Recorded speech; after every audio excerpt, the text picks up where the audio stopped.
All thoughts, all passions, all delights, whatever stirs this mortal frame, all are but ministers of love, and feed his sacred flame.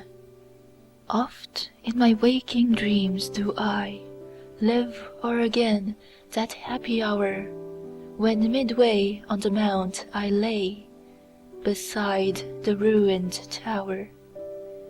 The moonshine stealing o'er the scene had blended with the lights of eve, and she was there, my hope, my joy, my own dear Guinevere.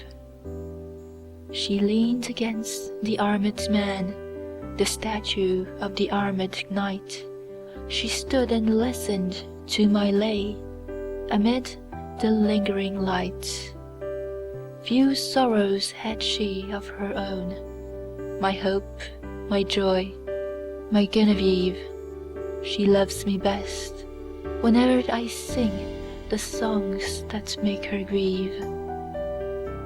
I played a soft and doleful air, I sang an old and moving story, an old rude song that suited well that ruin wild and hoary. She listened with a flitting blush, with downcast eyes and modest grace, for well she knew I could not choose but gaze upon her face. I told her of the knight that wore upon his shield a burning brand, and that for 10 long years he wooed the lady of the land. I told her how he pinned, and the deep, the low, the pleading tone with which I sang another's love interpreted my own. She listened with a flitting blush, with downcast eyes and modest grace, and she forgave me that I gazed too fondly on her face.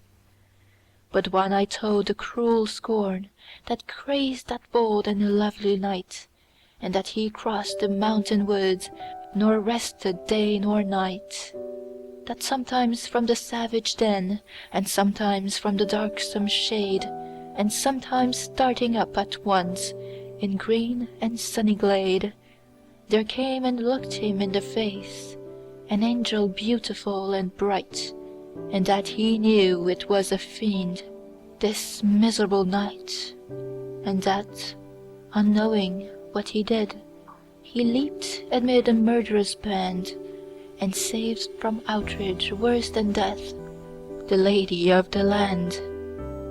And how she wept and clasped his knees, and how she tended him in vain, and ever strove to expiate the scorn that crazed his brain, and that she nursed him in a cave, and how his madness went away, when on the yellow forest leaves a dying man he lay.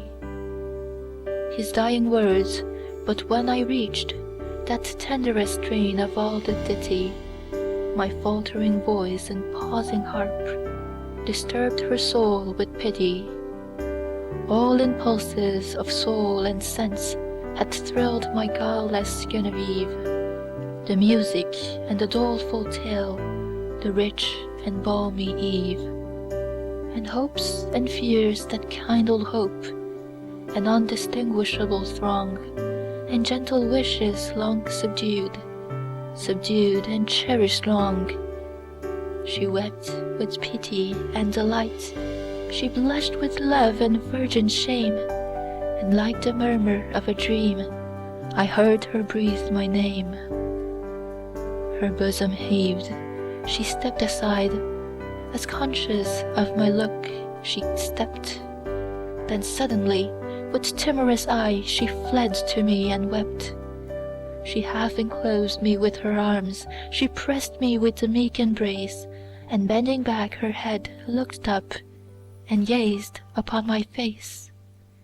'Twas partly love, and partly fear, and partly 'twas a bashful art, that I might rather feel than see the swelling of her heart.